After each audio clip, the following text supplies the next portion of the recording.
Perlukah Indonesia punya senjata nuklir? Sebelum lanjut videonya, bagi kalian yang belum like dan subscribe, klik dulu tombol like dan subscribe di bawah ini.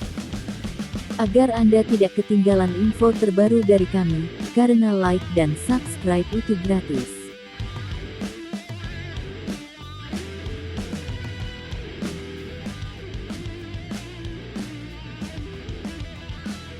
Tak dipungkiri dalam dunia modern ini, senjata nuklir menjadi salah satu senjata yang paling mematikan.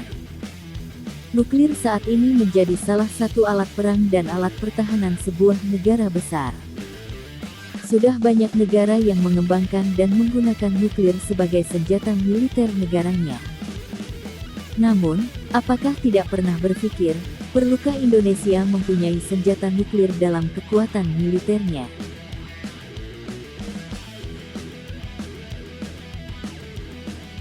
Senjata nuklir adalah alat peledak yang mendapatkan daya ledaknya dari reaksi nuklir, entah itu reaksi fisi atau kombinasi dari fisi dan fusi. Keduanya melepaskan sejumlah energi besar dari sejumlah kecil massa, bahkan alat peledak nuklir kecil dapat menghancurkan sebuah kota dengan ledakan, api, dan radiasi. Senjata nuklir disebut sebagai senjata pemusnah massal, dan penggunaan serta pengendaliannya telah menjadi aspek kebijakan internasional sejak kehadirannya. Sejarah mencatat senjata nuklir telah digunakan dua kali dalam sejarah dunia pertempuran, yaitu semasa Perang Dunia II oleh Amerika Serikat. Amerika Serikat melakukan pengeboman menggunakan nuklir terhadap kota-kota Jepang, Nagasaki dan Hiroshima. Pada masa itu daya ledak bom nuklir yang dijatuhkan di kota Hiroshima dan Nagasaki, sebesar 20 kilo, ribuan ton TNT.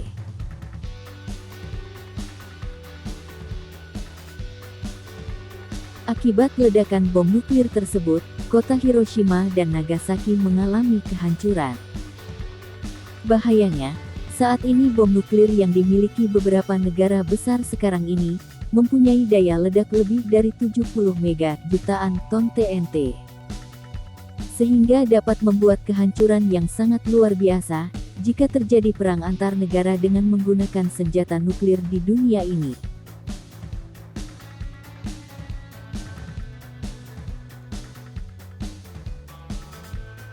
Sejarah program nuklir di Indonesia. Program nuklir ada di Indonesia pertama kali sejak tahun 1954 silam. Pada saat itu Indonesia membentuk panitia negara untuk penyelidikan radioaktivitas. Panitia negara tersebut dibentuk saat Presiden Soekarno masih menjabat sebagai presiden. Panitia negara ini memiliki tugas untuk menyelidiki kemungkinan jatuhan radioaktif di Samudra Atlantik. Pemerintah Indonesia tidak ingin jika sisa nuklir Perang Dunia Kedua pada saat itu mengganggu kehidupan masyarakat Indonesia. Lambat laun, lembaga ini bertransformasi menjadi Lembaga Tenaga Atom (LTA) hingga kemudian disempurnakan menjadi Badan Tenaga Atom Nasional (Batan) pada tahun 1964. Sejak saat itu nuklir mulai dikembangkan di Indonesia meski hanya digunakan untuk ilmu pengetahuan, pertanian, dan pembangunan ekonomi, dan saat ini sudah dikembangkan juga menjadi pembangkit tenaga listrik. Saat ini mungkin Indonesia hanya memanfaatkan nuklir untuk hal-hal tertentu saja. Tapi di masa depan bukan tidak mungkin Indonesia dapat membuat dan memiliki senjata nuklir sendiri. Jika hal ini menjadi kenyataan, maka terdapat beberapa hal-hal besar ini akan terjadi di Indonesia. Pertama, dengan adanya senjata nuklir maka akan membuat pertahanan Indonesia akan semakin kuat. Kedua, negara besar yang memiliki senjata serupa atau negara lainnya akan mempertimbangkan kekuatan Indonesia. Ketiga, jika Indonesia memiliki senjata nuklir, maka Indonesia akan menjadi sentra kekuatan Asia Tenggara.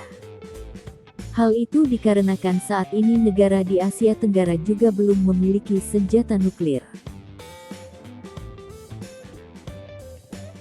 Namun di balik manfaat positif memiliki senjata nuklir, terdapat juga dampak negatif. Yaitu banyak terjadi protes keras dari sejumlah kalangan masyarakat Indonesia.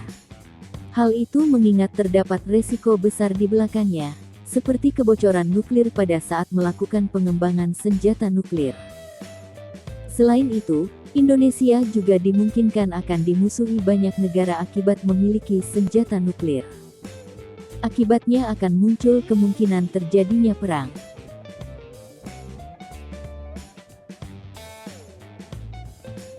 Negara-negara dunia yang memiliki senjata nuklir Stockholm International Peace Research Institute (SIPRI) mencatat jumlah senjata nuklir yang dimiliki beberapa negara pada tahun 2018. Dengan jumlah senjata nuklir di dunia mencapai 13.865 unit pada tahun tersebut. Rusia menjadi negara dengan kepemilikan senjata nuklir terbesar dengan jumlah 6.500 unit. Posisi kedua ditempati Amerika Serikat sebanyak 6.185 unit.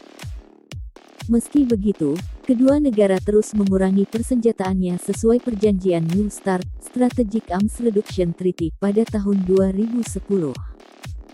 Negara lainnya seperti Perancis, Tiongkok, Inggris, Pakistan, India, Israel, dan Korea Utara memiliki puluhan hingga ratusan unit senjata nuklir.